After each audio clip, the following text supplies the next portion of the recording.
donc Alternativa Perpignan, c'est pour la COP21. La COP21 donc, qui aura lieu à Paris très prochainement, en fin d'année, qui va réunir tous les chefs d'État pour voir comment on va faire pour lutter contre la crise climatique.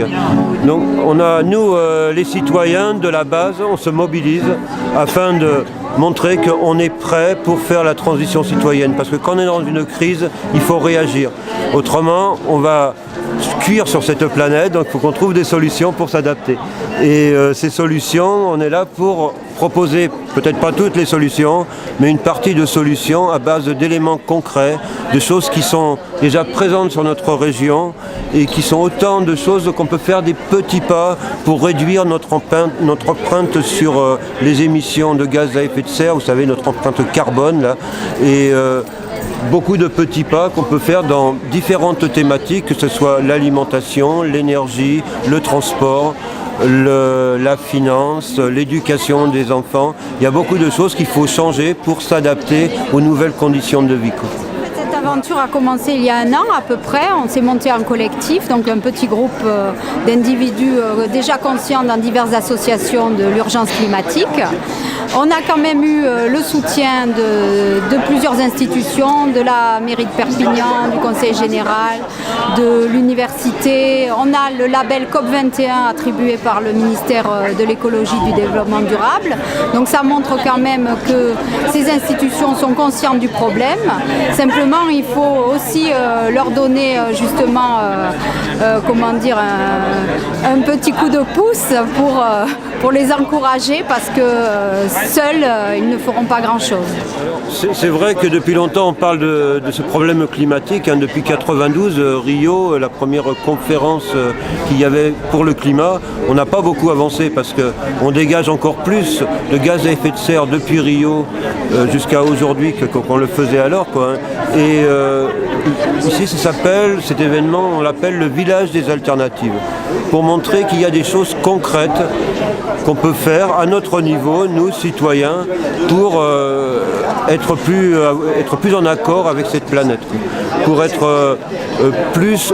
Il y a eu tout un moment de réflexion, et dans cette réflexion, aujourd'hui, on a mûri, et il est temps de passer à des choses réelles et de transformer nos vies avec les moyens qui sont mis à notre disposition. Il y a déjà des moyens, ils sont là, il suffit de s'en saisir. Cette manifestation, elle se veut familiale et citoyenne. Donc on a essayé quand même de mettre l'accent sur les jeunes. On a un bel espace jeunesse et on a aussi un coin repos, un coin détente. Et on souhaite aussi que les gens puissent se rendre compte que la nourriture peut être saine et savoureuse, même si elle est végétarienne et bio. Donc c'est une journée en fait globale, avec des animations, des ateliers discussions, des stands. On a voulu vraiment que la manifestation soit complète. La monnaie locale. Ok, pour.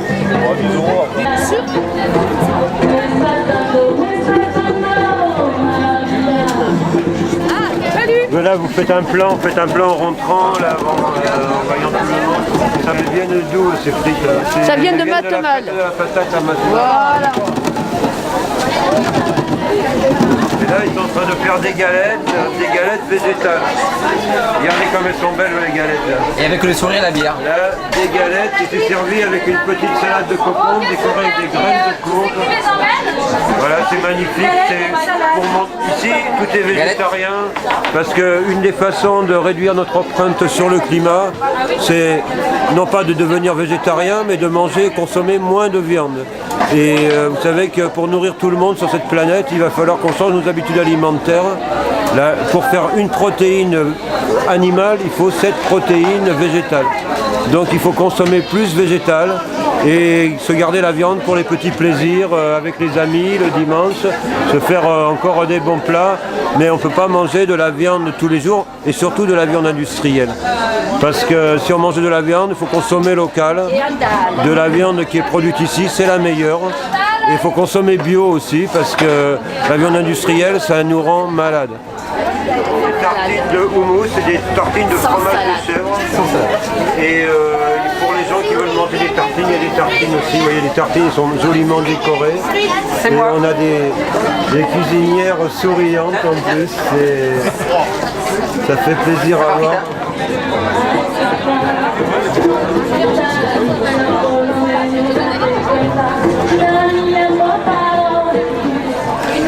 Et des cuisiniers aussi. Alors oui, tout est en fait, ça vient de métro tout simplement, hein, mais ce sont des papiers recyclés, des cartons recyclés et biodégradables. On n'a pas de... Il n'y a pas de... Alors ça, on le met en compost. Le carton biodégradable, on ne le met pas à la poubelle parce que partout, vous avez vu, il y a aussi le tri des déchets, quoi. Et c'est important, donc le carton, on le met au compost, c'est pas polluant. On peut faire du compost avec ce carton d'assiette et aussi avec des gobelets dans lesquels on sert la soupe. Et là, vous voyez, regardez ce qui se passe ici, c'est magnifique. Il y a les lentilles corail, le dalle et le riz qui font une assiette indienne. Il manque juste l'odeur, quoi. Parce que l'odeur, on ne peut pas la mettre dans la télé, malheureusement. ça sent super bon. C'est quoi la recette de lentilles corail? C'est de la lentille, la carotte, du céleri, du sel, du poivre, du curry. D'accord. Et de l'eau. Il y a deux curry. Ici, Deux curry, mais j'ai pas fait de mec. Tu veux un peu là? Ok. Moi, je prends ça alors. Pour l'Alternativa, on a expérimenté la monnaie locale qu'on devrait mettre en place après sur le système du sel. Donc c'est la monnaie d'ici, donc les soudaki. Voilà. Donc, avec l'idée effectivement de pouvoir le mettre en place sur Perpignan et pouvoir payer en soudaki après prochainement sur Perpignan sur certains commerces. Voilà. C'est avec l'idée de sortir uniquement de la monnaie et d'avoir vraiment une monnaie locale au niveau de Perpignan. C'est partie de l'intérêt effectivement des circuits courts. Donc le soudaki, c'est une monnaie locale, complémentaire. Donc on répond à un certain nombre de valeurs. Le but, c'est de relocaliser les échanges et de leur donner du sens. En l'occurrence, c'est une monnaie locale qui circulera dans le territoire catalan, dont le nom a été trouvé, donc le soudaki, grâce à la participation d'un certain nombre de personnes. Aujourd'hui, on en a la phase de création de logos et de billets. Et chemin faisant, on aimerait le mettre en circulation sûrement courant 2016. Voilà. Vous allez échanger des euros contre des soudaki et vous allez pouvoir l'utiliser dans un réseau d'un certain nombre de prestataires qui acceptent cette monnaie parce qu'eux-mêmes se reconnaissent dans les valeurs de l'association. L'intéressant, c'est de pouvoir justement mettre ces euros dans un fonds de garantie qui servira à financer des projets alternatifs et innovants et que les soudaki qui circulent créent de la richesse dans le département. Et là, on est en train de regarder du côté des banques pour trouver une banque qui garantira que cet argent ne servira aucunement à de la spéculation, mais seulement à du financement de projets innovants.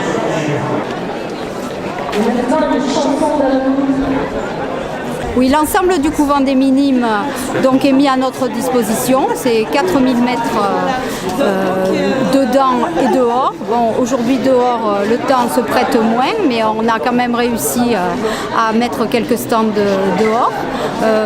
Et dedans, on a plusieurs espaces thématiques pour couvrir tous les champs possibles. Alors nous faisons de la communication sur les déchets, puisque c'est nous qui sommes chargés de ramasser vos déchets, en tout cas sur l'agglomération. Donc on fait de la communication sur le tri et sur la réduction des déchets. Avec des outils comme celui-là qui s'adressent principalement aux enfants dans les écoles ou dans des animations comme celle-ci. Donc effectivement c'est un jeu. Donc, comme vous le constatez sur ce panneau sont dessinées plusieurs poubelles. Les principales poubelles que vous retrouvez soit chez vous, soit sur l'agglomération. Sur ces frisbees sont dessinés des déchets et le but du jeu est de mettre le bon déchet dans la bonne poubelle. Tout simplement. D'accord. Un truc de Jovel, ou un truc de... Ouais, si, de Jovel. Alors on considère que les déchets sont vides, hein, évidemment. Oui, ouais. Alors donc vous avez... Bah là, c'est pas recyclable. C'est pas recyclable, donc dans la poubelle. Ouais, faut viser, faut bien viser. C'est pas évident. C'est difficile. C'est pas facile. Ceci. C'est la même. Le polystyrène n'est pas recyclable, contrairement aux idées reçues. Très bien. On a affaire à un spécialiste. Ah ouais, bah à ce niveau-là. Alors. Ah, ça c'est le jaune. Pour moi c'est recyclable, c'est du carton, c'est du bois. Est-ce que c'est recyclé ici? Non? Alors le bois est recyclable évidemment, mais le bois n'est pas recyclable dans la poubelle jaune. D'accord. Le bois est recyclable par contre ici. Donc Il est recyclable on composte. Exactement.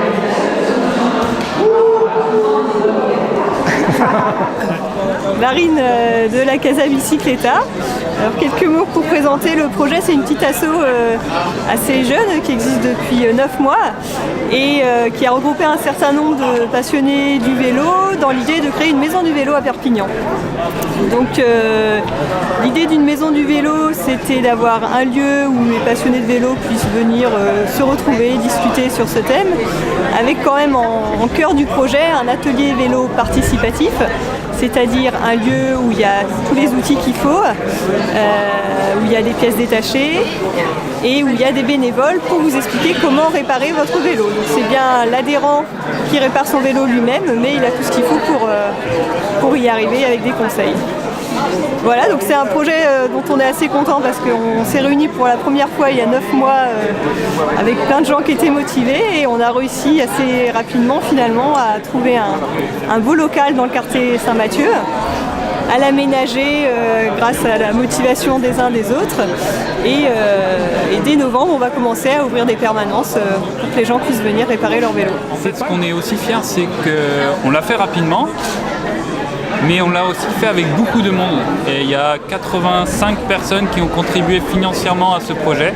Des personnes qui habitent dans la ville, des personnes qui sont en dehors de la ville. Et on a aussi d'autres partenaires, donc plus institutionnels, le Conseil Général, la Fondation Noroto, la mairie, la Maïf, le Biocop. Et vraiment c'est un projet qui plaît et voilà, on vient de faire 2 mois de travaux avec que des bénévoles et on a un outil qui va être vraiment profitable à plein de cyclistes et voilà, on va ouvrir et on est content quand même. Alors souvent on nous pose la question pour savoir si on a un mouvement de décroissance. En fait il y a des choses qui doivent décroître, comme les 4x4 par exemple. Et croître la production le gaspillage, de voilà, il est remplacé donc le transport en ville. On voit des villes déjà qui sont en transition au niveau du transport. Il y a de plus en plus de gens qui peuvent circuler sur les allées de vélo parce qu'elles sont sécurisées. On n'a plus peur des voitures. Des gens qui peuvent aller à pied parce qu'il y a des beaux espaces. Il y a les transports en commun. Donc toutes ces alternatives-là, c'est des choses qui doivent croître. Par exemple, ça doit croître. L'économie verte, c'est une les énergies renouvelables, elles doivent croître, quoi. Et par exemple, l'efficacité énergétique, c'est quelque chose qui doit croître aussi, pour qu'on fasse des économies en même temps à travers l'efficacité. Donc la recherche doit continuer pour essayer de faire une société plus sobre, quoi. Et on est capable de le faire. On est capable de trier, par exemple, quand on fait des objets, que ce soit une éolienne ou un ordinateur. On va être capable de trier tous les matériaux qu'il y a dans ces objets pour pouvoir les recycler. Enfin, parce qu'il y a un moment où on ne peut plus puiser dans la terre parce qu'il n'y a plus rien, quoi. Donc il faut trouver d'autres solutions. Et c'est un appel à l'intelligence collective Alternativa. C'est un peu ce qu'on a ici, là, toutes ces solutions qui sont... C'est des solutions d'intelligence collective parce qu'on voit que les politiques sont englués dans l'économie et ne peuvent rien faire. Donc c'est aux citoyens de prendre les choses en main et de se rapproprier aussi la démocratie. Parce que ça c'est important. Il faut que nous, on soit une force de proposition démocratique, non pas un parti politique, mais qu'on agisse transversalement dans la société pour faire monter un courant majeur, un courant de transformation qu'on appelle transition citoyenne.